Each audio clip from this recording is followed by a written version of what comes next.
And welcome back to another episode of JP and the Beanstalk. You bet. There's a great energy in the gym as we are barreling towards the grandest holiday of the year. That's right. Amen to that. Thanksgiving. It's right around the corner. Feasting, more feasting, and then again, well, probably take a nap, and then feast some more. It's so pure. It's so glorious. It's my favorite holiday. As it should be. As it should be. And I also love Christmas, of course, but Thanksgiving is just... Ooh, I lied. It's my second favorite holiday. I like Christmas better. Listen, you can't go wrong. It's great. So glad we're headed that direction. Beans, it's great to be here with you once more. How was your time in sunny Florida? Well, it's cold here, and it was warm there, Yes. so I do miss the warmth. Yes. Flying from 80 to 20, That's a bit harsh. yeah, that'll wake you Yep. up. Yep. That'll... Yes, some things went into hiding. Okay, we'll just say that. Okay. You heard of shrinkage. Yep, that happened. Help, All right. help. Men, you'll get it. So yes, it was quite cold and quite a wake-up call for me, but No question. a nice little time to get away, No question. watch some football. So good time. It's great. Good time. My understanding is you got to see the University of Central Florida, Yes, the Fighting Scott Frosts. Or is that not what they're called? the Golden Golden Knights. Or No, that's right. That's right. yes, Yeah. I couldn't nailed remember it. if it was Golden You or nailed just it. the Knights. Yeah, it's the Golden Knights. You can't just be a knight. You gotta Well, be like friggin' Golden Knights. I know, but Las Vegas, I think, is the Golden Knights. I think they're just the Knights. Are I they think it's really? just the UCF Knights. According to my I want them to be hat- the Golden Knights. According to my hat, they're just the Knights. Rats. You're right. It is. One of the coolest mascots in all of college football, Nitro. Sick name for college football. Yep. So Yep. that was cool. That was cool. Who can we talk to at UCF to say, hey, become the Golden Knights? Who can we help out with that? You could try their dean. Okay. One of their many deans, I'll see if you'll answer my email. Email feels like the right move. possibly. But since they are the number one aerospace school in the country, they might just ship it off to the moon or something. That's a nice designation. So- Well, at least I would be honored by your idea was so terrible, we sent it all the way to the moon. That means it was potent. It means Potently bad. something that you but did potent. is on the moon. That's right. And that's an accomplishment in itself. Most people can't say that means. But yes, they had a space game, and it was awesome. They call it the Bounce House, and That's awesome. people were jumping That's for a great. good amount of time. So the name's earned. Very cool. So yes, Very cool. they also have a other mascot for Mhm. these games, Mm-hmm. and he is a citronaut, Interesting. which is What is a citronaut? it is a spaceship Yes. normal guy on the Yes, top. That's his head, and then his body is in orange. That's a choice. I mean, Florida is the land of oranges, so I don't know. why not? They single-handedly have the best and worst mascot in all of college football. So they're really leaning into the extremes, Yeah, one way or the other. Look up the Citronauts, just to get a glimpse. It's like the little Martian from is that the Jetsons, the green little Martian? Or are you thinking of Marvin the Martian? No, I'm not thinking of Marvin. Oh, okay. I was thinking of Marvin. I'm thinking the Jetsons. Okay. I think I it's get the Jetson Jetsons, vibes. No, I get the Jetson vibes here. Fascinating. but it's Wow. disturbing just a little bit. And by the way, the mascot costume is the equivalent of like one of those inflatable T-Rexes. It's all inflatable. Yeah, that's a bit on the scary side. So More scary than you want it to be sure. yes, so that was Wow. an Okay. experience. Yep. But yes, it was great. You know, that'd be a lot of fun to be in Florida long enough that you can't. There you go. That's what we Yep, call the great a pull. the Great Gazoo. The Great Gazoo. Do yourself a favor and Google it if you're listening right now, because that is a delight for the eyes. I am a genius. Anywho, You know, I think it'd be fun to be in Florida for a full, it's got to be for a little while. So I don't know if it has to be an entire month or a full football season.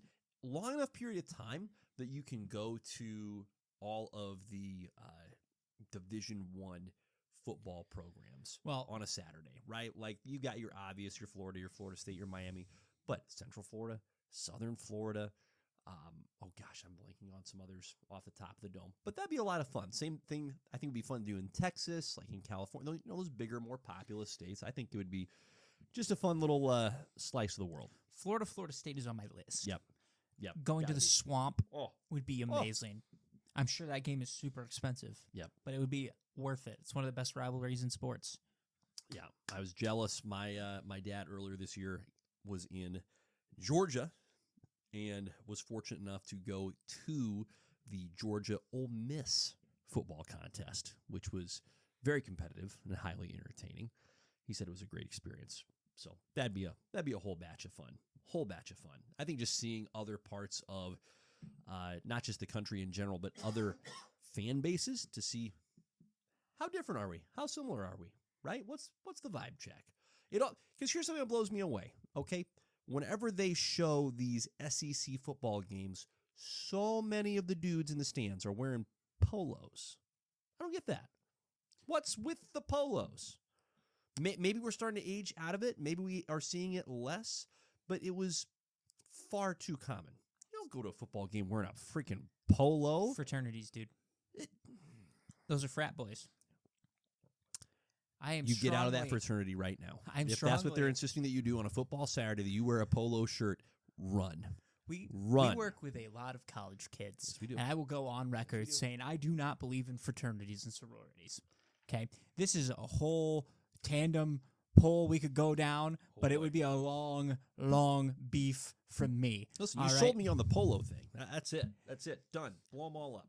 You're paying for friends. That's where I'm at with it. You're paying to make friends, so you're either on one side of the spectrum where you can't make friends because you're weird, or you can't make friends because you are specifically very hard to be around.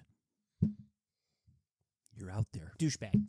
That's what I was getting at. You're either a douchebag or a weirdo. There's no in between. There's not normal people. So I hope people at work are listening to this right now, because I would offend about half of them, and it would be great. Maybe you're trying to rescue them?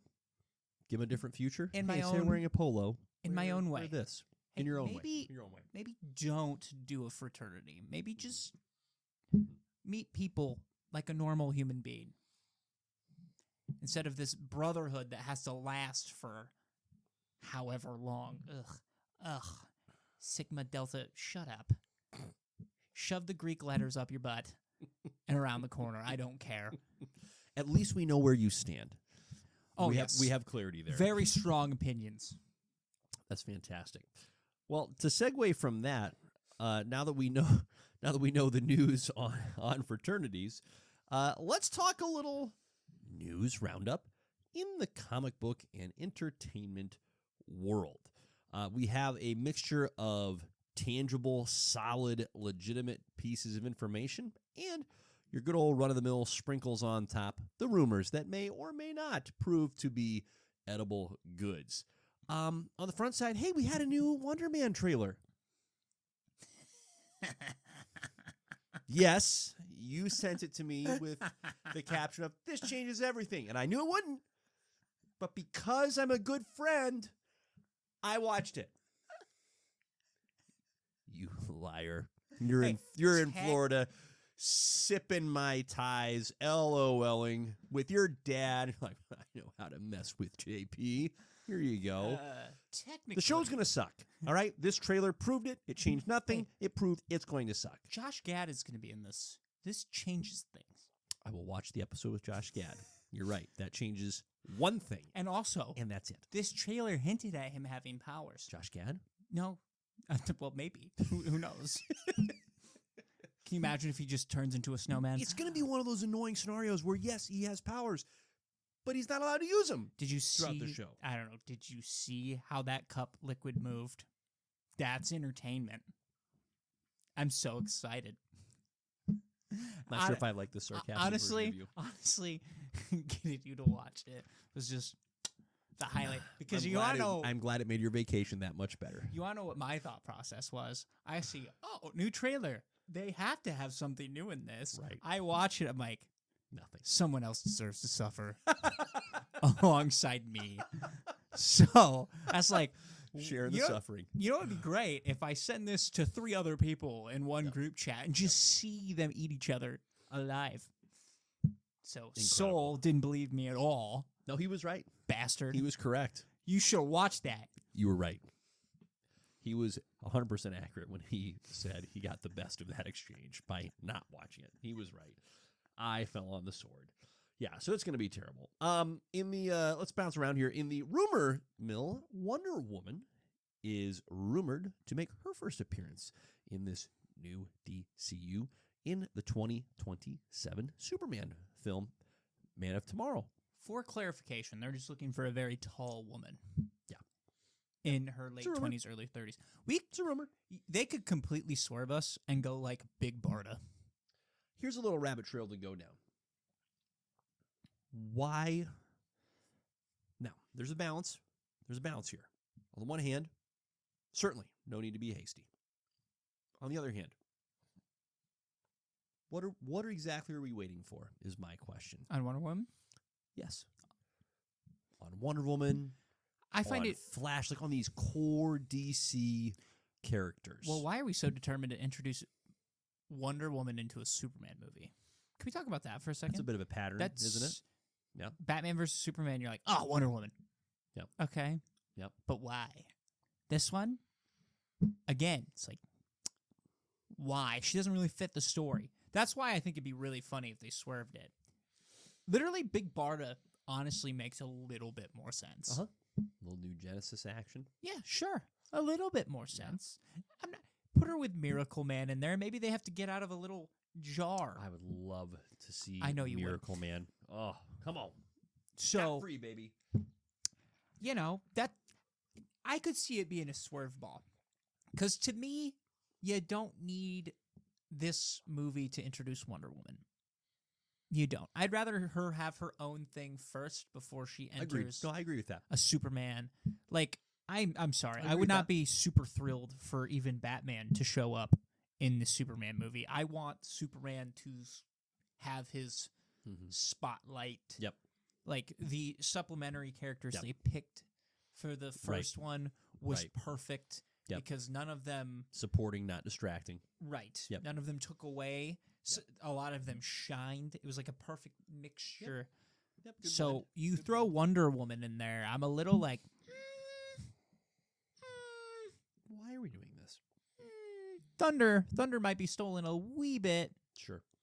So that's where I'm at with that. Okay. I can see the Fair enough. swerve happening. Fair It's enough. James Gunn. He might even pick a Superman villain that we haven't even thought of. There's a lot of news outlets that are claiming certainty that it is Brainiac.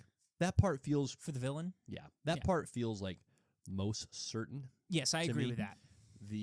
But yeah, as far as what other heroes will appear, I don't know. Here's what I'm frustrated by. It could be another Kryptonian girl. How have we not gotten a trailer for the freaking Green Lantern show yet? Speaking of things we're waiting for, Yeah, when does that come out again? like Early next 26? year- That's what I mean. Yeah, that's We're on the cusp of early of 2026. that should make you a little nervous. I wonder. Here, think about this though. Okay. We do have Thanksgiving coming up. Mhm. We do have some big football games coming up. Mhm. If you slot it in there, That'd be great. That'd be great. that's like prime slotting. Yep. For that. Yep. So Fair enough. Okay. November 27th, Green Lantern's trailer. You heard it here first. Nice call. Nice call. I'm with you. Okay, we're going to bounce around from DCU to MCU. Black Panther 3, Dear Sweet Ryan Coogler confirms that, hey, that's his next movie. That's all we really know. We don't know when, but We also don't know if it's a direct sequel from 2 or if Secret Wars shenanigans gets involved and then it's Black Panther 3. yeah. Yep. No idea how far down the developmental path Mr. Coogler is, but obviously he's done a phenomenal job at shepherding the character. He's a gifted isn't even the high enough praise word for Mr. Coogler. He's an incredible, truly incredible director. So what a great caretaker of the character. It'll be fun to see him continue. Mr. Damson Idris has been most recently rumored to be taking on the role of T'Challa as we've been saying for years, it's, recast. It's the best thing you can do. I guess here's the other question, too. Is it actually T'Challa or the son of T'Challa, also named T'Challa? Yeah, I just thought of that. I know that's still hanging out there, which great. I will say I don't think they can really wait another 10 years for that young dude to be old enough to be an adult T'Challa. I think they just move forward. Soft reboot. Move forward. Soft Yep. reboot. Take Yep. the Secret Wars reboot and just use it. Best thing you can do. So back to the DCU. Hey, Gorilla Grodd is getting a show. Okay, well, he's not really getting a show. Jimmy Olsen is getting a show, and apparently Gorilla Grodd will be introduced in that show. This all feels very much like the equivalent of. Okay, so the Iowa State Fair, right, has a lot of phenomenal food. I'm in a food mood with Thanksgiving coming up. The Iowa State Fair is just a big old basket of wonderful foods, and a lot of, shall we say, unique offerings that you hear about and you go, I didn't know you could fry that. Interesting. Should I try? Nope, I'm going to let someone else eat that. That's what this show feels like right now. It's like, I didn't know we could really fry that one. Somebody else. I could be wrong. Could be very fun. But it just feels like another one of those little kind of goofy James Gunn outlets. Not a whole lot of protein in that meal. A lot of tastiness, a lot of flavor, but that's my response. We're getting this before a Flash movie. Yeah, that's what I mean. That's what I mean. We're getting this before a Green Arrow movie. Yes. We're getting this before any Martian Manhunter Yes. content, period. Yes. Plastic Man. Yes. I could keep going. Booster Gold. Yes. Truly. I just- fill in the blank. I don't Fill in even the blank. I don't even know what to do with it. Nope. Again, we said this before the pod, but like I could understand Lois Lane to an extent. Rachel Brosnahan's fantastic. Not saying that the actor for Jimmy's Yep. Skylar, bad. and I forget He his was last name. He's great. fantastic, but to get your own It'll all depend on what the actual vehicle is for the show. Right? If it's legitimately a, hey, Jimmy Olsen show, no, pass. If it's a vehicle by which we get to spend a lot of time with other characters, and Jimmy Olsen is, again, just the mode by which we end up at that place, all right, color me intrigued. But at the moment, after that movie that we saw this summer and greatly enjoyed, and all those characters that you could do a show on. Hawk Girl? Metamorpho. I mean, why not? Why not get into that? Hawk Girl, Hawkman. There's a whole world there. Mr. Terrific. Mr. Terrific. How about Jimmy Olsen? Those conversations have to be fascinating. I would love for just a week to be allowed to be in the space. I give no input. I just listen. I sit there and my head probably explodes a handful of times, positively and negatively. But I want to know how do we end up there? See, we say that, and then if we were in the room, they just drop the script off in front of us, be like, read this, and we read it, and we're like, I'll be a son of a bitch. Right? Maybe It's so. fantastic. Maybe so.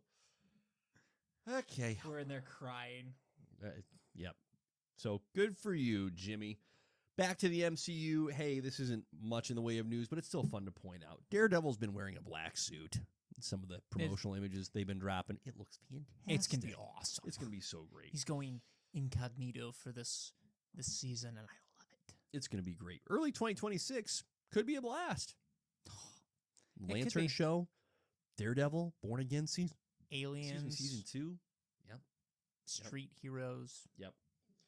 Should be pretty Vincent fantastic. D'Onofrio's Should be back. pretty fantastic. All kinds of fun. Any other news and notes you want to hit on, Riles, before we get into the meat of I the think that episode? sums that up, sir. Indeed. I think it sums it up. Indeed.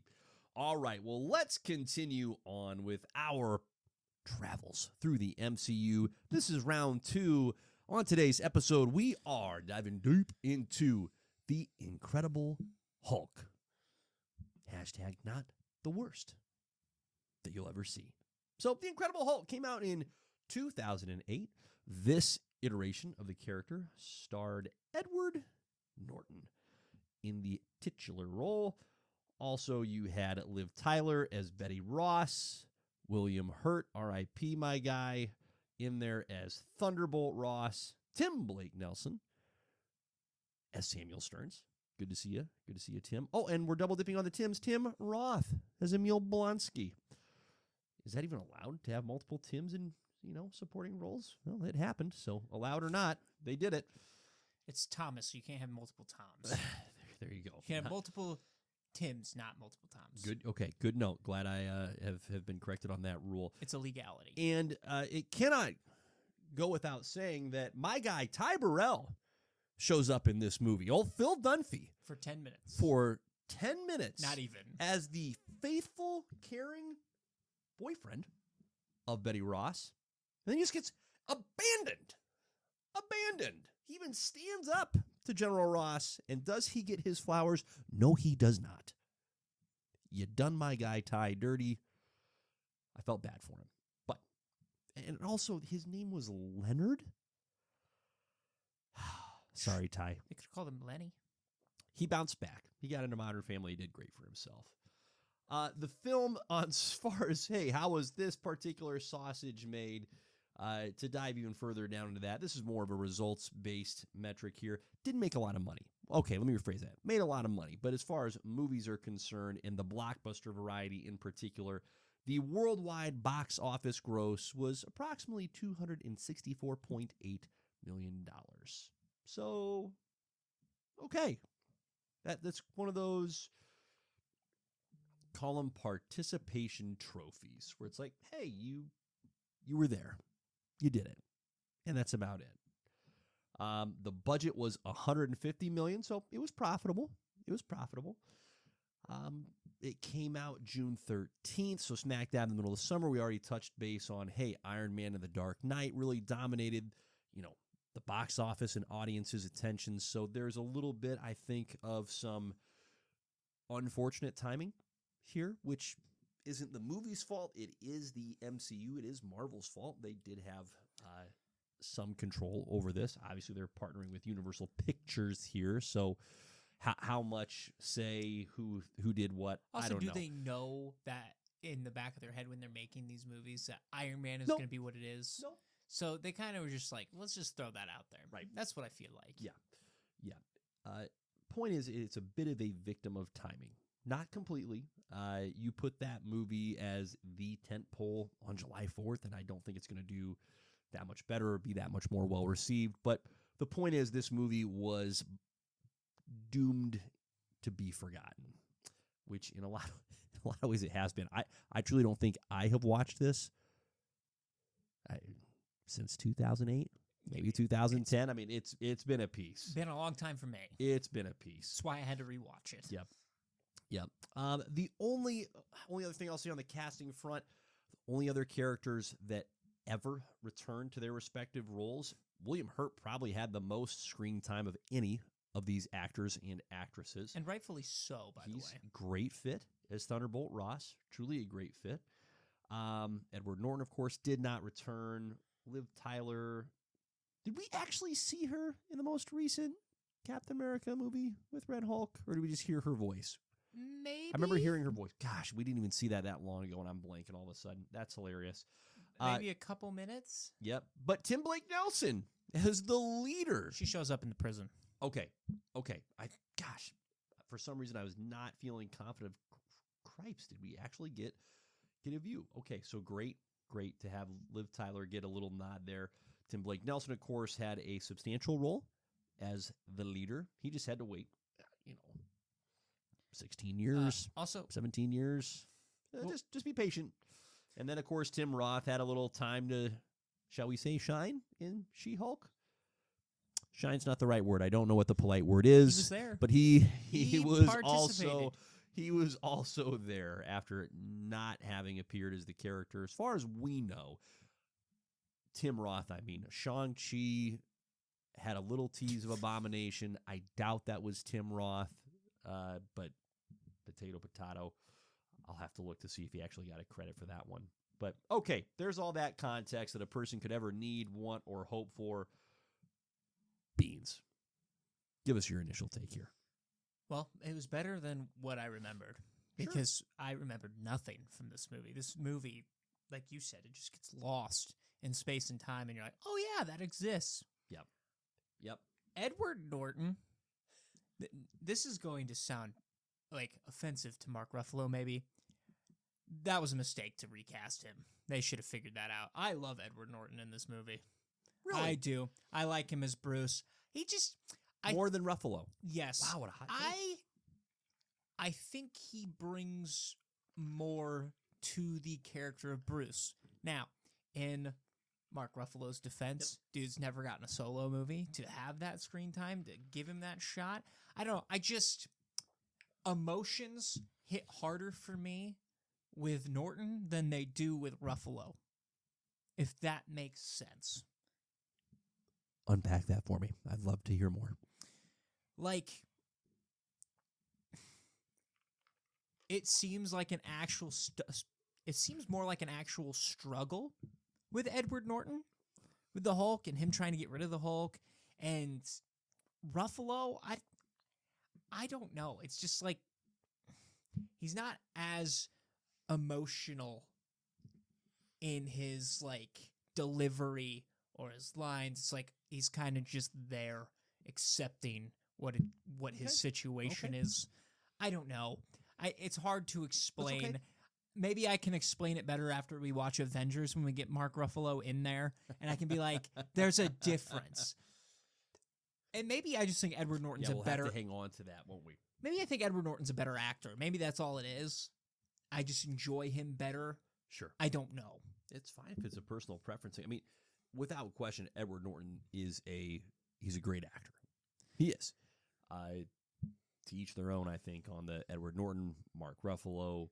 He left over creative differences. Mhm. So, Yeah. which is, again, I would have loved to see. I'm curious to see what direction he wanted to take the Hulk in Right. rather than what they ended up going with. Yeah. My understanding is that, it was a pretty stark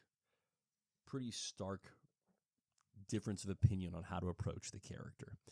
And now, I'm not saying Edward Norton is actually wrong here with this take, but he was anticipating a more, call it Jekyll and Hyde approach as far as examining the character.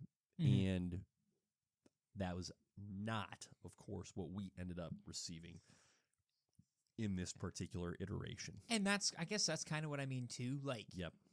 Bruce seems almost very accepting of his situation in Avengers, Mhm. straight from Very that. different place. Right. Very different place. Where, he does mention, he's like, well, I did try to Yep. kill myself, Yep. and it backfired. It Yep. didn't work. Yep. And so he's just like, nah, I'm just here. Yep. And it's like, you accepted that really, really Mhm. fast off screen for us to like wrap our brains around that a little bit. Like, and don't get me wrong, the I'm always angry line hits phenomenally. Correct.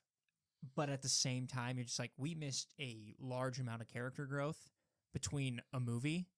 And so maybe that's part of it. Sure. But also, when it comes to the Hulk, I think the Jekyll and Hyde is more accurate Mm-hmm. than the just accepting of two personalities. Yep. Because Yep. even if you think about like Infinity War, those two are working together. Those two are actually working together in Thor 3. So we don't get a lot of we hate each other. Like, yes, they technically like have that a little bit in Thor 3 as well, where they're like, oh, you just want me for Banner. Or Banner's like, oh, you just want me for the Hulk. Right. But they still like came to the agreement that on that planet it needs to be the Hulk that's out. So they have that. And for me, my experience with the Hulk, it's a lot more of the Bruce does not like having the Hulk with him. No, they're actually conflicting personalities. Correct. Like they have an adversarial posture towards one another. And Yeah. And the one thing they didn't explore in this is Hulk having his own personality in this, which Right. He was I would just have. big dumb brute. Right. It's Yeah. just because he even talks about when he is the Hulk, like it's very like foggy and he has no control over it. I do wish they would have dove a little bit deeper into the Hulk having a more of a personality. Yep. Like that's what I did enjoy about Ragnarok, Ragnarok, Hulk does get his personality going, and it's clear that it's two different people, but you don't really get that until that movie. So maybe it's less the actor choice and more of the character choice in the sense of I think I would have preferred the more comic accurate Jekyll and Hyde argument over what we had. Yeah. I do think it's more that now, again, I'm not going to arm wrestle with somebody that's going, hey, Edward Norton, I prefer him over Mark Ruffalo. Perfectly fine. And I think it's just as valid to say, Mark Ruffalo's my guy. Not a big Ed Norton. Again, perfectly fine. I think if you copy and paste Edward Norton into each scene that Mark Ruffalo was given in all those movies that you just mentioned, I think you get an equally good result. Like, I don't think Mark Ruffalo, and I mean this as like respectfully as possible, I don't think he brought something transcendent to the performance of that particular character. Like Edward Norton, Mark Ruffalo's a very good actor. Edward Norton is a terrific actor as well in his own right. I think what Edward Norton has that Ruffalo does not, at least not as distinctly, is Norton has the ability to bring some edge, let's say, to bring almost like he can be a bad guy. It's harder for me to see Mark Ruffalo in a bad guy role. And maybe that's whether or not that's the right fit for the direction that they took with the character, I don't know. And maybe that's a better way to put it too, because again, I don't mind Ruffalo as no, the of Hulk, course, course. But I get what you're saying with going. I kind of prefer the Edward Norton version. Norton, it felt like the stakes were a little bit higher. Yep. In that way, so maybe I that's like what you said about is. Ruffalo's Bruce Banner. It's just at peace with it, right? He's not actively pushing against the Hulk persona. Whereas this entire movie is Bruce Banner trying to cure himself and be rid of the Hulk. Like it's a total don't like it, don't care for it, strongly hate it, right? So that's an entirely different posture than where we pick up with the character of Bruce Banner as portrayed by Mark Ruffalo from the word go in Avengers. Well, and even further that, like he wanted the Hulk gone completely. If you look at Endgame, he's like, oh yeah, I figured it out. Look at me, I'm the Hulk. And it's like, hold on. Wait a minute. Now you're cool with it? Yeah. Because you have control? Like, he states in this first movie, he's like, I don't want to control it. I want it out of me. I want it gone. Right. The U.S. government wants to turn me into a living weapon. Yeah. I think the point you're making is valid, and I wonder if let's just say Kevin Feige, okay, as the MC overlord, would say, well, that last scene of the movie where you see Edward Norton, right, doing the Zen pose, eyes closed, and all of a sudden his eyes pop open and they're green, but you still have the Edward Norton smile. If that's not the representation of, hey, he's at peace with being the Hulk, right? If that's what it's supposed to represent, okay, I get it, but it's too brief of a transition for us to, I think, be able to fully embrace it as an audience. Well, and also, why wouldn't he just go back to Betty? Yep. Because it's the whole reason he left her is because he's worried he's going to hurt her or put her into more trouble with him being around. So if you have it under control, why wouldn't you go try to get your life back? Yeah. That's weird to me. Yeah. But that's good. What other takes do you have from the film? Emil Blonsky. I do actually like the nod in this to the Super Soldier program. Without directly saying Captain America. Yep. They're bringing up like, oh yeah, we want to get the Super Soldiers back online. Right. And this also is a great setup to Captain America, to the main infamous line from this where you need a good man, not a good soldier, because Emil Blonsky, good soldier, absolute good soldier, unit on the battlefield. However, that dude mentally unstable, not a top-notch human being, and probably as it turns out, it's because of the drugs. Can't help. Also, he just got annihilated into a tree, so I'm sure that his brain did not fully recover the way that it was supposed to. You know, the tree won that fight. Oh, that was brutal. Yep. And he healed quick. Give him credit, super soldier serum. Did something for him. So, and watching him turn into Abomination, but him having control. Yep. You're like, oof. Yep. Right.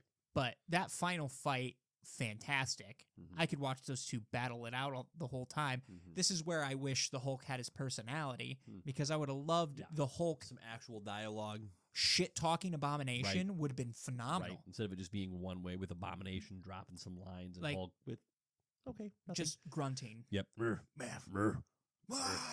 Okay. Like, okay, I get it. Yeah. Okay, but Yeah.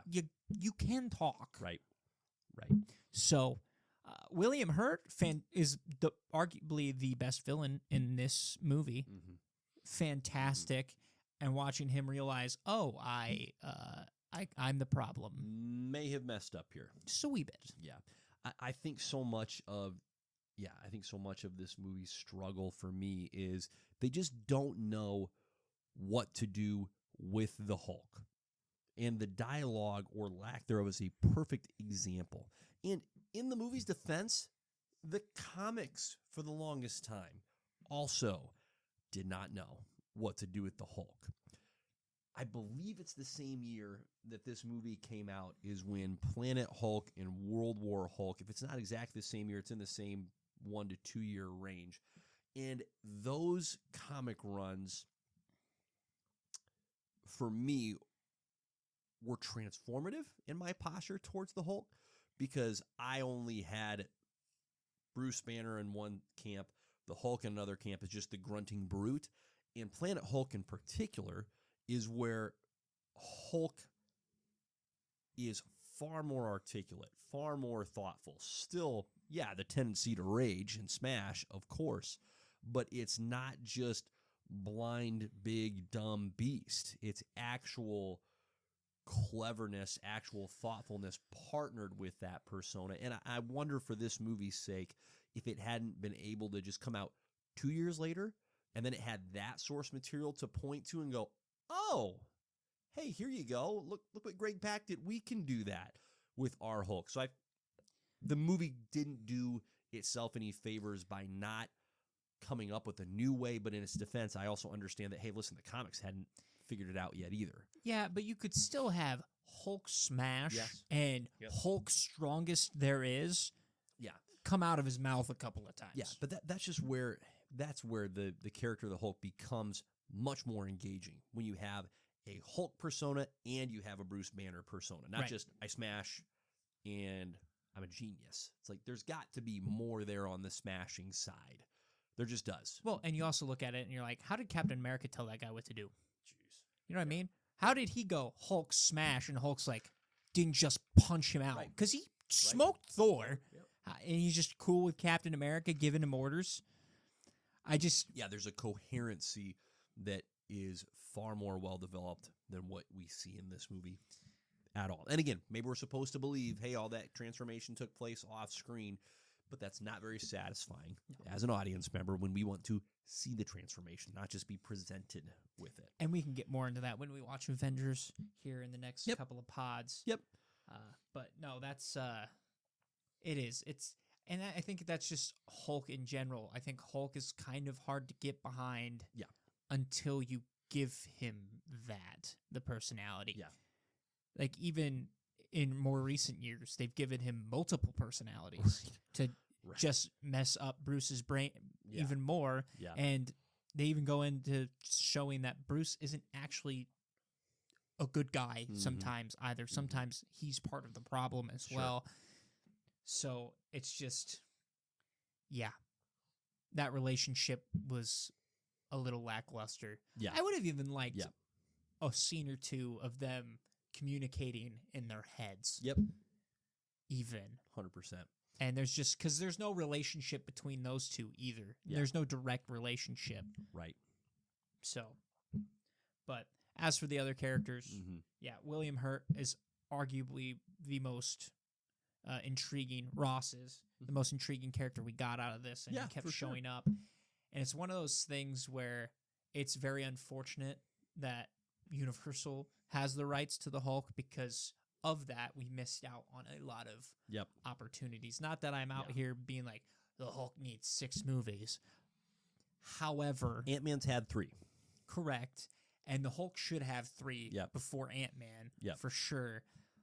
But this is such a good starting point.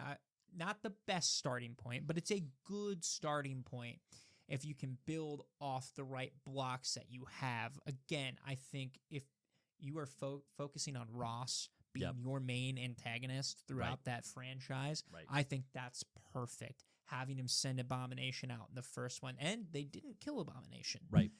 You They set- did get that right, didn't they? Right. They set Yep. up the leader, which we ended up getting very later on. Set which, away a little by bit. the way, if we look at that Mm-hmm. immense character Right. digression, Right. he went from being a very chipper human being to being a very sadistic man. Complete lack of chipperness.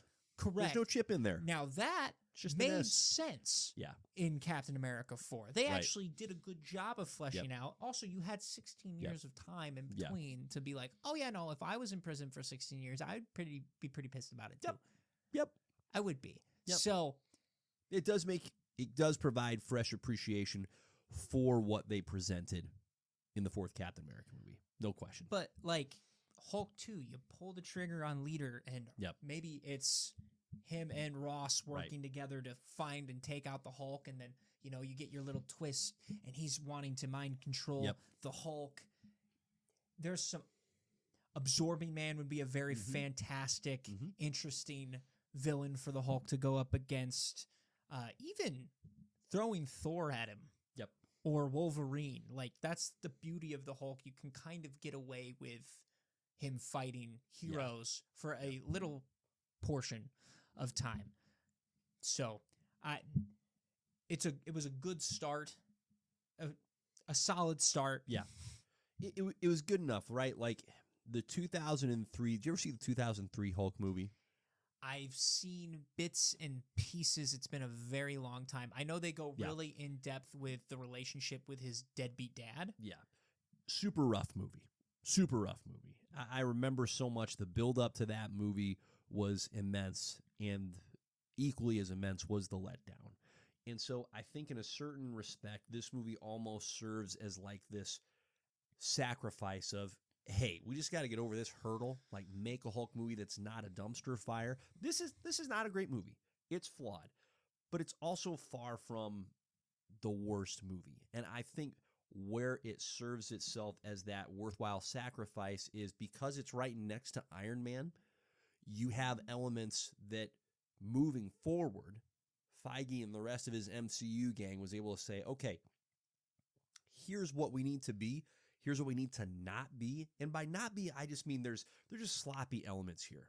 It bugged the bejesus out of me in the opening scene where Emil Blonsky and his team are coming up on Bruce Banner. It's nighttime. They start chasing him, and within seconds, it's the middle of the day. Seconds. It's like, guys. I didn't even notice It's that. like, guys, like turn the lights off. Like this is a little thing, and then it's nighttime again. It's like that's the sloppy little stuff that the MCU did a great job later at dialing in. They actually did a great job of it with Iron Man, and they started to do a really good job of that. And that was one of just the things we could appreciate about the MCU is the details, and they were just lacking. And this is rude, but man, I hate how the Hulk looks in this movie. Really? Yeah, I don't like it. I don't understand like all of the musculature lines. Like, give me beefy, give me smooth. I love the look, of course, in Avengers Yeah. and beyond. This look, for fun, I went back and rewatched Too some roided out. Too roided out. I watched some of 2005's King Kong movie. That movie looks, in my opinion, significantly better. And you have a CGI monkey fighting against CGI dinosaurs, and it looks legit. In 2005. This is 2008, and it was a clear tier down. I'm being rude, but with as better as it got by 2012 with the Avengers, like you're telling me that somewhere between 2005 King Kong and 2012, the Avengers, you couldn't bake together something a little bit stronger than this. You know, it's funny. I actually don't mind it because I think it makes him look more. They just went for went for a different. I don't like it. It's okay if you do. I just They went I for didn't like ripped rather than jacked. Yep. You know what I it. A mean? little more shredded rather than bulky. Yeah. Exactly. And so it that's a preference, I think. I don't think it holds back too much. Here is what bothers me the most after watching this movie. How far we strayed from Hulk. Like, I watch this movie, I'm like, oh, this is a true, like, because this should be Marvel's equivalent. Mm-hmm. You know, I've always, I compare them to other movies. Yep. This should be Marvel's Godzilla. Yep. Correct. The Hulk should be Marvel's Monster Godzilla. battles. Exactly. 100%. We're here 100%. to watch the Hulk beat the crap out of another overpowered gamma being. Yes. And we got it. And it was fantastic. Yep. Him taking the car. Yep. Smashing it across his face. Yep. The final With takedown. a big chain. Choking him out with a chain. Yep. Badass. Pretty all right. cool. That fight. Pretty cool. Sick. Having Betty being the one to calm him down and be like, you're good. We're done. Yep. And now we have Bruce in the Hulk just with a sweater vest. Yeah. And you're like, why? Yep. Like, and I believe they said he wouldn't even get his arm back after Endgame, and he did. But it's also just like, the fact, you know what we really got robbed of was Infinity War. Correct. Because on what planet, on what universe is the Hulk scared of a fight?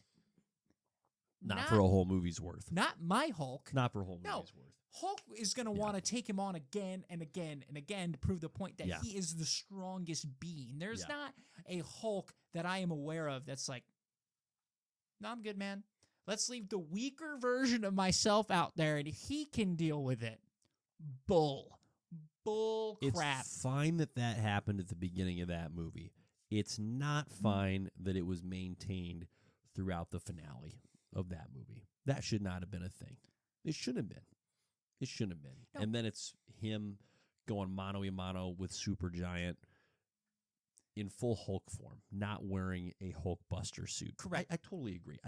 This is my beef. Creatives need to be told no sometimes. They get a little too clever for their own good, and like, oh, we can invert the character in this way. It's like, you can invert a character to death, to the point where the character is no longer recognizable for what they are and for who we enjoy them being. And that, unfortunately, I believe is an example where that happened.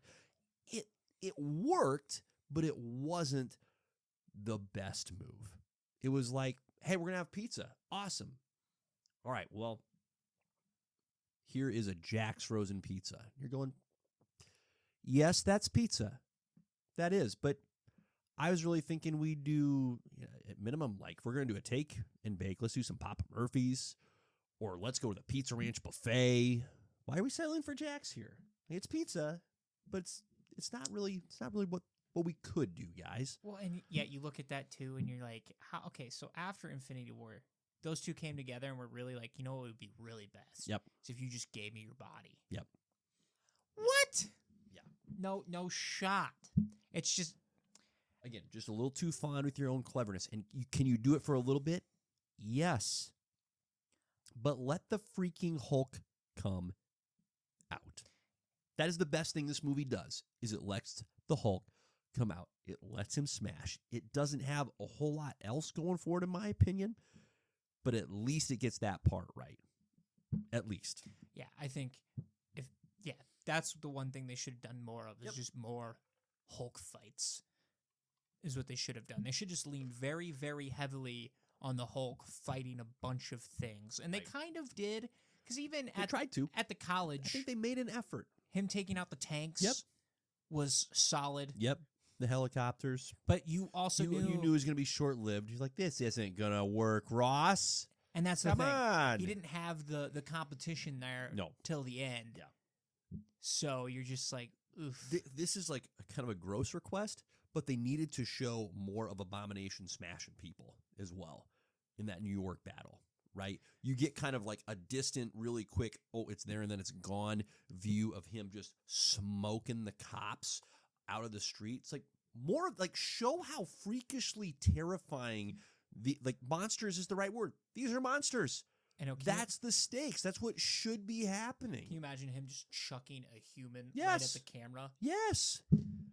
Yes. Devin, One it of the would- most effective scenes of the movie is when Abomination takes the car and smashes the soldiers that are in the Humvee, and it cuts away, and you see their live video feed, right, go out while Ross is observing from. Like, that is a strong, emotionally gripping scene. You're going, oh, no, not those guys. We don't want to see them die. Is so Like, you need to let the monsters be the monsters. That's what this is. it was weird though watching Emil's like flip, like his Yes. final flip Yes. there till the end too. Yeah. I'm like, hold on though, you Yeah. you kind of just won, Yeah. and now you're like, Yep. you are hooked on the juice now, and it's like, Yeah. oh, and then you're gonna take it out on the people you've been working with the whole time. Just a douche. I mean, just a bad guy, Just a bad dude. just a bad guy, Just a bad just person. a little addicted to the gamma, Yeah. just a little addicted. Not a good friend. But it's just like, Yeah. that's kind of a quicker turn than I would have liked a little bit. Not a good friend. I wish there would have been a little bit more animosity between him and Ross Sure. to just Sure. kind of justify Yep. the turn even a little Yep. bit more. Other than 'Cause- just going, well, he's bad. It's like, Well- we know, but like show more conflict Well, if you think between about it- Emil and Ross before we get that turn. Right. If you think about it, it's less him against Ross, and it's Yeah. more they portray him like a drug addict. Sure. If you think about it, dude, if you Sure. watch him right before he takes the final dose, Yep. that dude is sweating Yep. immensely. Yep. He is cracked out. Yep. Yeah, it's totally an addict look. That is, he is a Totally. drug addict, bro. Yep. Yep. I don't know how I feel about that either, but here we are. Yeah, So, it was a take. Abomination though, his look, His look was gruesome. really great. It was Yeah, fantastic. it was really effective. I know a lot of people knock not having the winged ear, the webbed ears, Right. but I think this really worked in the Yep. the gross way. It kind of made me hate the attempt at Doomsday even more in Batman versus Superman. Hilarious. You know what I mean? Because they have similar builds, Yep. but Doomsday looked more like Abomination than Right. Doomsday. Right. And you're like, ugh, this is unfortunate. Yep. To the highest degree. Again, isn't it just hilarious? Hilarious. How, and again, it's a creative problem. You get too consumed with your own cleverness and you don't just make the available layups. The design for these characters has already been done and has already been done well. You need to start with that as your foundation and then stray from it lightly. Really lightly. And I get it if it's a character we've seen a lot of. We've had a lot of Batman. Sure. We have. So you get a little Even there, different you in got to the have take. a bat suit. You know what I mean? But I think that's a great example Correct. for it. It's like you have a lot of different iterations of Batman, but every time Bruce Wayne is in the bat suit, you can go, oh, bat suit. Right? As opposed to, is that Abomination? Is that Doom? Is that Doomsday? Is it just a generic CGI beast? But it also makes the Doomsday situation worse when you're like, yeah. this is the first time he's in a movie. Yeah. And Yeah. this is what they're doing to him? Yep. Like, this is Yeah. the first time Abomination's in a movie, and It's closer. not too shabby. No, it's closer to being on the button. Yeah. A lot so closer. you're just like, Too consumed with their own cleverness. Yeah. Good things. Anything else you want to hit on with the Incredible Hulk? I Beans? will say it is worth a watch. If Agreed. you haven't seen it, Yeah. give it a watch. It does Good not. hour 45. Yes, Yeah. it does not deserve the hate that it gets. I will stand by that. Mhm. I think it is a solid movie. I think what hurts it the most is what happens after rather than before. Because of the actor switch, Yep. I think that is a barrier for That's a good some point. people. The change in direction that you eventually get, because imagine Yep. if you're jumping in phase 3 Yep. and you're seeing that version of the Hulk and all of a sudden he's talking and stuff, and then Yeah. you go back to this, and you're like, Yeah. why isn't he talking? Right. You're just it throws you off a little bit. Yeah. But I don't think it's fully on that film. I think it's No, it's totally everything true. that's come after. So it's definitely worth a watch. It's worth watching once. It's far, far from the worst superhero movie you'll ever see. It's not the worst in the MCU. new. There are No. a good amount that are Yeah. worse than There that. are some other movie. competitors there that would take that title. Oh, easy peasy. Yep. I'm, in a weird way, I'm glad that it exists for the reasons I already shared. I do, it just, again, makes me pine even more for, come on, give us some more solo Hulk movies, because as you stated, and I think it's a great comp, it's like Godzilla. Let them fight. Put the monsters in the arena and let them go. And I think there's a lot worth exploring in that Bruce Banner and the persona of the Hulk character. Lean into that element where they are both coherent, they are both justifying their desire to be the dominant persona. There is so much great conflict baked into that character that it's just a shame that truly that we haven't had another feature-length film to examine that with. Well, it's a shame too that we don't talk about the fights from that movie, because the fights in that movie, the action, fantastic. Yeah, good action. Like, for sure. but we don't come away from that movie being like, dude, do you remember when the Hulk just chucked Abomination through like 10 buildings, or when Abomination broke the Hulk's elbow? Right. Like, we don't have dude. I Where want he to rips a see spike out of the Abomination and stabs and him with that his own actually- spike. and that That's actually does amazing. happen, That's and that's amazing. badass. And- Oh, but we don't talk about it. Yeah. It doesn't get talked about, and it deserves to be talked about. At least the final fight, Yeah. anyways. Getting Yeah. choked out by a chain, that's how he beats Abomination. That's awesome. Yeah. Abomination taking the chain with the pillars and using that as a weapon. Beautifully creative and well done. great weapon. Great weapon. Hulk using the hands to, Eliminate the fire. oh my Yeah. gosh, super creative. Mhm. And then you just have this, and it's like, Right. You're like, come on now. we don't. So go watch it at least Yep. one time. Totally agree. Good things. All right. There's us carrying the banner for the Hulk. Pun intended. You douche. Well, that's right. That's right. Absolutely love it. I'm looking forward to continuing to move on. It's going to be a blast. All right. But for today, let's move on. No, Is go it ahead. Iron Man 2 next? Should be Iron Man 2. Comes next. Yep. We're really getting into it. It's really happening. I can't believe we had 1 and 2 that quick, and then Isn't it silly? it's ridiculous if you think about it. There's not a whole lot of rhyme or reason to it. But yeah, Iron Man 2 is next on the docket, which will be a blast in and of itself. But for now, it is time for another classic JP and the Beans Top 5. Today's Top 5. The Thanksgiving theme, the top 5 things that we are grateful for. Could be in the present, could be in the future, could be in the past. But we're just trying to scratch that Thanksgiving and thankful itch. That's all you. 100%. You're trying to scratch 100%. that itch. It's great. It's seasonal. I absolutely love it. We're going to lean heavily into it because, Beans, believe it or not, you got things in your life to be grateful for. For example, every single spot on your top 5 could just be, oh, JP, I'm grateful for JP. I'm grateful for JP again. And that would not be a wrong list, but feel free to use other choices. I kept it very comic book specific. That's great. In great. honor of the podcast. Good job. That's what I did. Appreciate you. Okay. You Tell had you to what. twist my arm for it. Beans, you can do this. You go first. You're number 5, sir. Okay, number 5 of things that I am grateful for. Ugh. You can do it. Number Believe in you. 5, Ryan Reynolds is still Deadpool. That's a great thing to be grateful for. Look, Isn't that wonderful? I That's watched wonderful. I watched Deadpool and Wolverine going to Florida. I haven't watched it since we watched it in theaters. Really? Yes, I know. Oh, wow. It's been a while. Yeah. And Yeah. it just gets better with age. It really does. I could watch the opening fight scene for hours. Mhm. It's so well done Mhm. and so creative Yeah.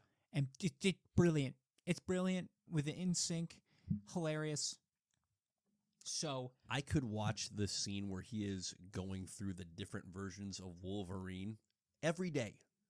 And I It's would true. laugh every day. I would have loved it if they would have just gone. They could have done that for like 10 minutes. Calverine. Or the Wolverine that's like just straight up being crucified. He's like, whoa, you don't look so good, bud. Or even having the actual sized Short Wolverine. He's like, comic book accurate. and he's like, oh, you guys really wanted this, huh? This is what you wanted? And you're like, touche. Touche. But that Wolverine pulls. So Ryan is still Deadpool. Isn't that great? I hope if he's not in this first Avengers movie, I hope and pray he's in the second one. You want to know what interaction I want the most out of that? Is Okay. him and Tobey Maguire. Oh my gosh. Yeah. I think that's the one that I want the most. Mhm. That's The great. more I think about Support it. that. I support So that. we just need more Deadpool. Okay. I'm again thank the Lord that Ryan Reynolds leaked his own film. thank the Lord he leaked his own test film. So No argument here. that's my number 5. That's fantastic. Great number 5. All right. My number 5, this is a unique one, but who cares, is Brad Pitt and Damson Idris, Tom Cruise and Glenn Powell, the old guard. Brad and Tom still doing their thing, still proving that action stars do exist. And then the likes of Damson Idris and Glenn Powell coming in and running with the opportunity. I love action stars. I love it. I don't need a dude with range that's doing all kinds of different versions, different genres. You kidding me? You know how much fun I've had watching Glenn Powell in movies the last couple of years? Starting with Top Gun Maverick, continuing with the Twisters movie that I didn't know I was going to enjoy, and now Running Man is coming out this upcoming weekend. I'm going to go see it. Why? Because this guy Glenn freaking Powell. And thank you, Tom Cruise, for giving Glenn Powell his shot. Same with Brad Pitt and Damson Idris. The dude is going to end up being the new Black Panther, I believe. Brad Pitt can still rock the open shirt. He doesn't know where the buttons are. God bless him. Never find him, Brad. Damson, thanks for being alongside Brad as well. That's what I'm grateful for. That's my number 5. Well, technically, Glenn got shoved by Bane in Oh, that's Dark right. Knight Rises, Yeah, that's right. which is hilarious to me. Isn't that Nothing wild? is funnier than watching older movies Yes. and finding these actors that Yes. you're like, Wow, you were in that? right, Yeah. exactly. Yeah. Yeah, Glenn. That's really good. Glenn is one of those actors that has been gaining traction for me too, where Yes. I'm like, Mhm. Mhm. you know, you see him get fan casted as Booster Gold. I can get behind that. Yep. I could, you know, why not throw him in the X-Men as a possible, you know? I don't know what age you're going Yep. for.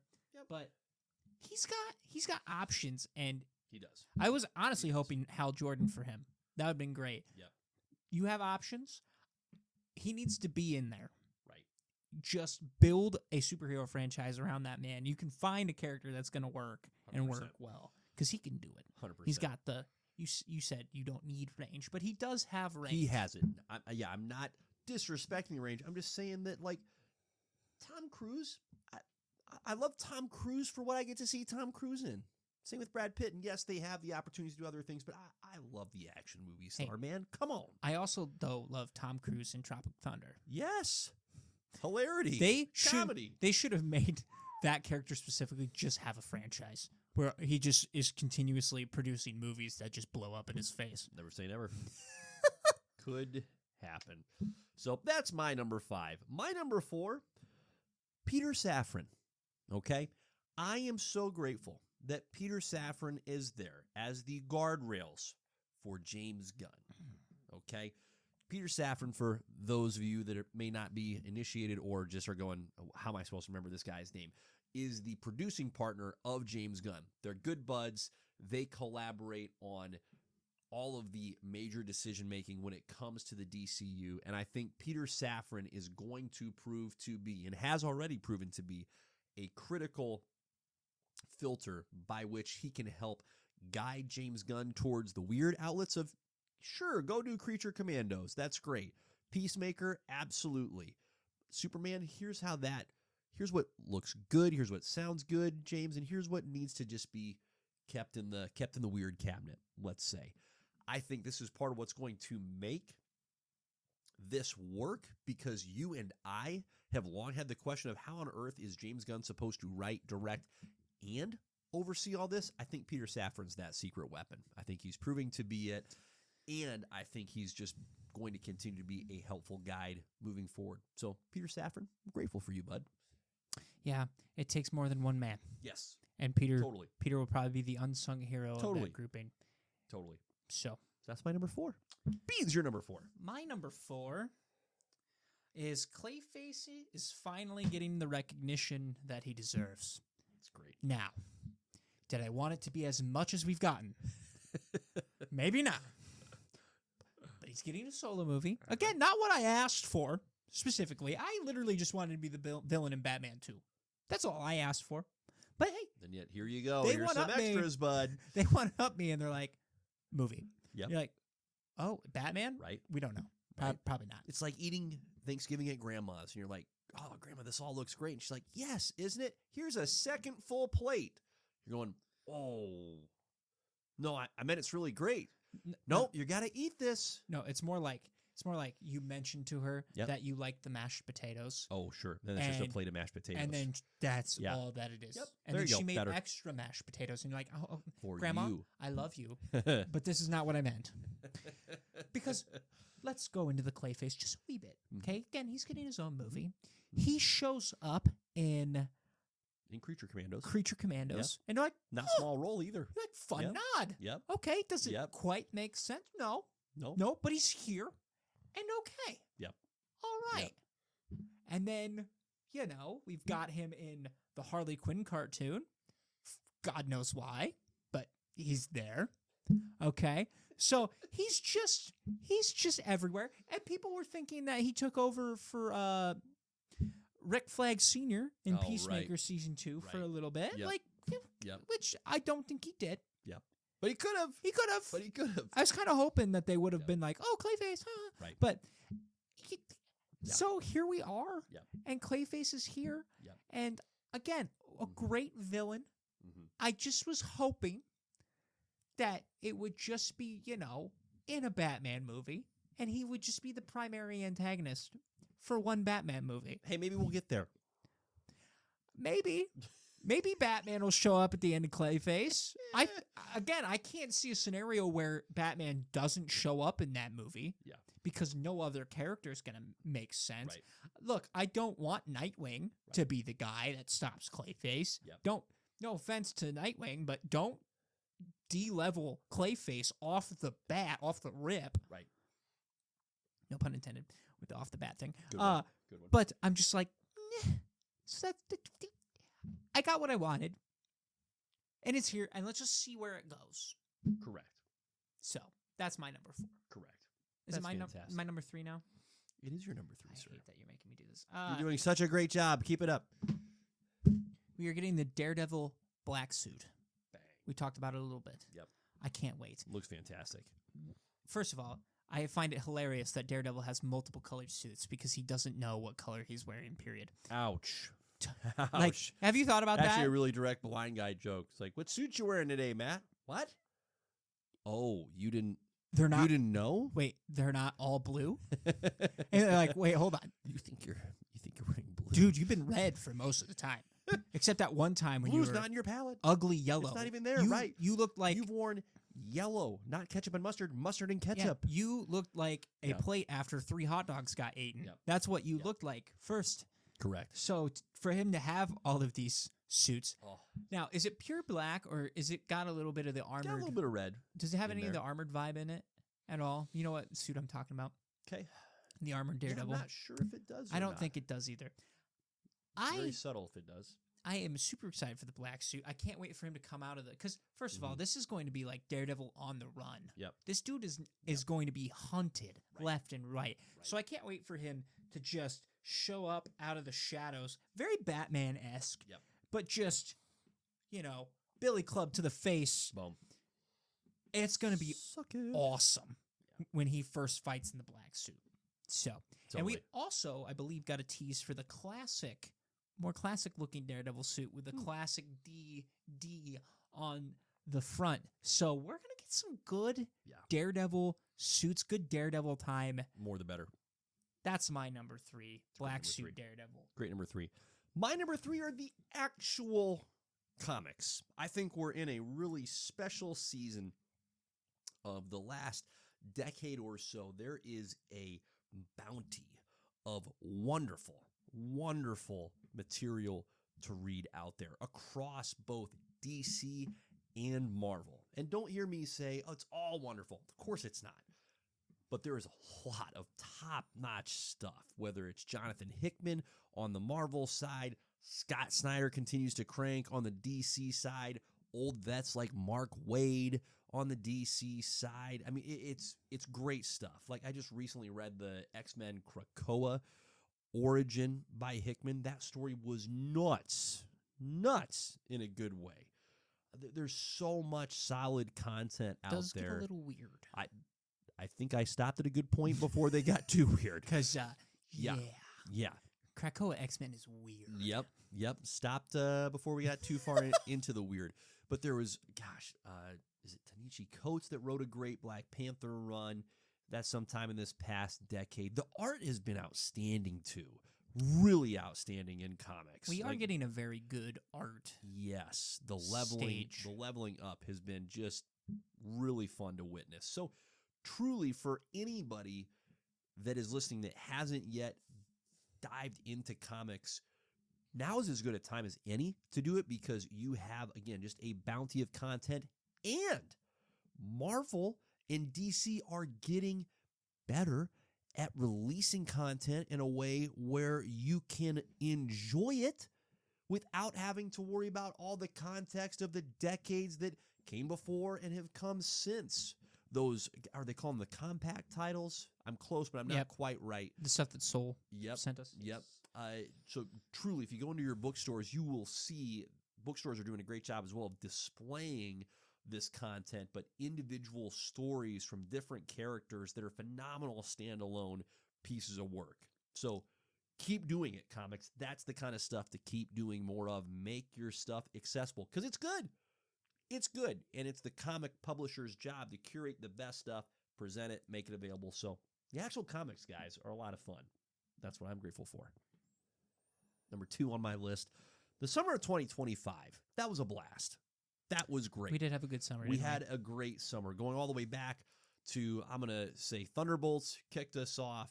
I really loved, of course, Superman, Fantastic Four. F1 was mixed in there, which was great. I'm sure I'm forgetting one now off the top of the dome, but I really enjoyed this past summer at the movie theater. It was an absolute treat and gives me optimism. Gives me optimism for what's to come. But the summer of 2025 was a strong bounce back in a really, really positive and encouraging way after previous summers that have been more sparse, shall we say. And there's even movies that I didn't go see, like the new Jurassic World movie. I still haven't seen the second Nobody movie. Come on, Jordan. What are you doing, man? So there's even more that still needs to be seen. But overall, love the summer of 2025. That's my number 2. Beans. Your number 2. My number 2 kind of goes off your number 3 a little bit with the comic books, but I'm going in a little bit different of a direction. Mm-hmm. We have gotten Deadpool and Batman together in a comic, and I am thankful for the fact that 2 of the biggest comic book competitors decided, you know what would be really fun? Yep. If we came together, took 2 of our most fun characters and just paired them together. Mhm. And I love how their thought process was, instead of who would be a really good pairing with Batman, they decided who would annoy the shit out of Batman the most. It worked. And they picked Deadpool. And the fact that it's Batman and Deadpool is a phenomenal combination, because you know Bruce is already tired of his shtick within the first 5 minutes. Yep. So I cannot wait for that. I don't know if it's just a one-shot or if they're doing a mini-series. When it's all said and done, I will be picking that up just because of the character interactions. So and good. I think they announced that they're going to be doing a couple more crossovers. I don't think that's the only one we will be getting. I tried to look it up, couldn't find anything on it. Yep. But I'm pretty sure that they're going to do a couple more combinations. And that's what we want to see. Mm. Like, when the Ninja Turtles crossover with Batman for a miniseries, awesome. Come on. Awesome. You're getting Shredder against Batman. Shredder against Batman. Goodness. I believe Ra's al Ghul is one of the main guys. Ra's al Ghul versus Shredder. Can we talk about that on the table? Shredder versus Deathstroke. I mean, we're going down the Shredder route. Yep. But the Ninja Turtles going after a bunch of other villains, Correct. like, let's do it. Yep. Because they don't, Yep. let's be real, they don't really go up against too many sadistic villains, the Ninja Turtles. Right. So to have these crossovers is something really special Totally. for them to be able to do. Totally. So I'm very appreciative that they were able to do this because I think they realize it benefits them both. Oh, 100%. And what a fun thing for comics to do. Like, why not? Is it something you're going to run with forever? No. But do it as the entertainment that it can be. And it is. It's wildly entertaining. Well, so much fun. I'm a wrestling fan, and two of the major Jeez. wrestling Yeah. companies Mm-hmm. that are going back and forth, Yep. that have great rosters in their Yep. own rights, they probably will never work together. Right. But they are Right. working with other companies. And when Yes. you see those other companies work together with these big ones, you're like, Come on. those guys deserve the shine. Yep. And it's awesome to see these matchups Yeah. that we wouldn't normally see. Right. And even if it was just one event that they did and we're like, oh, Right. let's once in a lifetime, Yep. let's do it.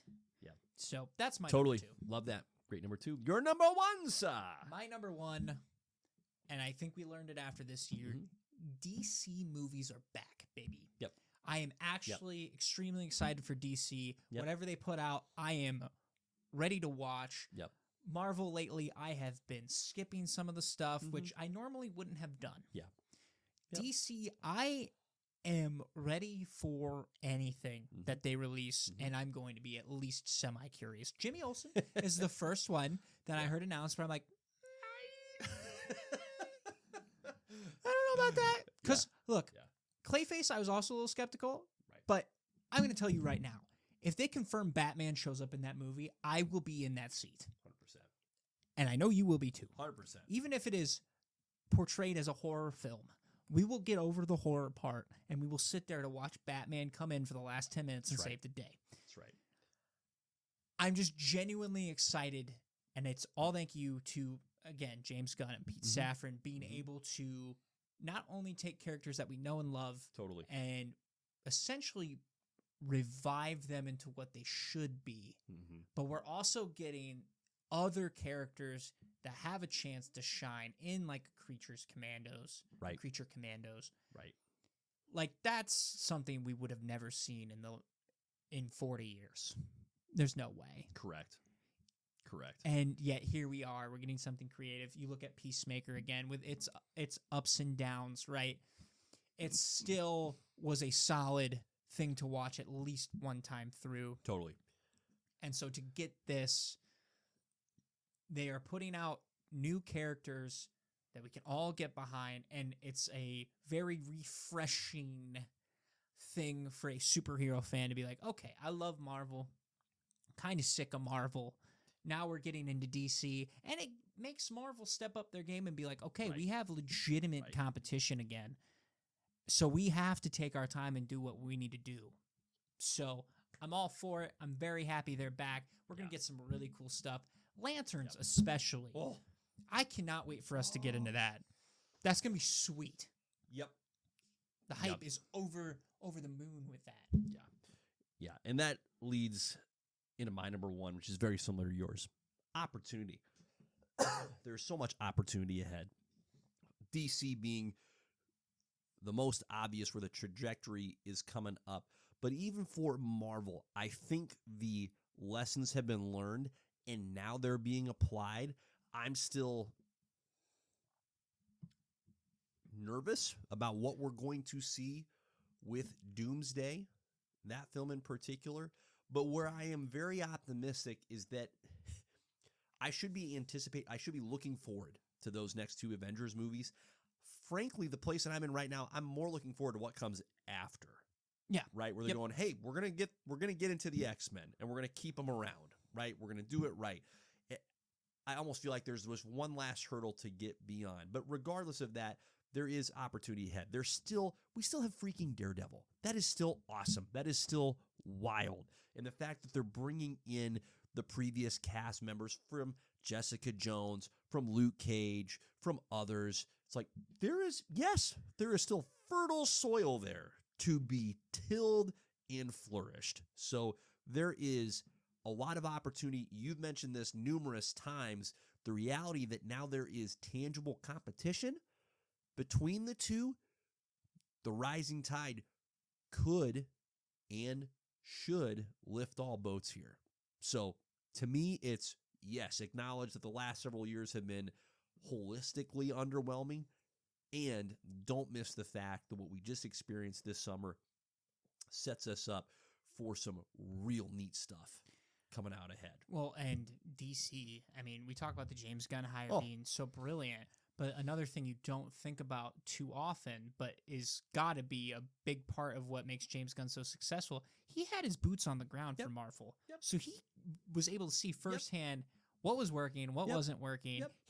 He knows, as well as Marvel, that, okay, they pushed way too much content. We have to trim back. That's why he's so vocal Quality-oriented about quality and being like, we're not going to put something out that's not good. Like, and that's why we get these, what seems to us be weird, obscure characters, but they're the ones that have the strongest stories right now. But I almost love how much more open about the process he is than Marvel. He's one because of one. It builds more hype for DC to be like, okay.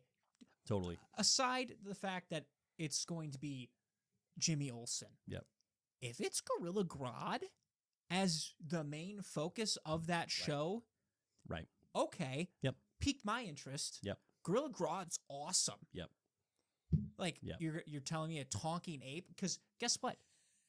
The idea, the thing that could happen here with the Flash, this opens the door for the Flash. They're not going to come out and say it, but holy crap, dude.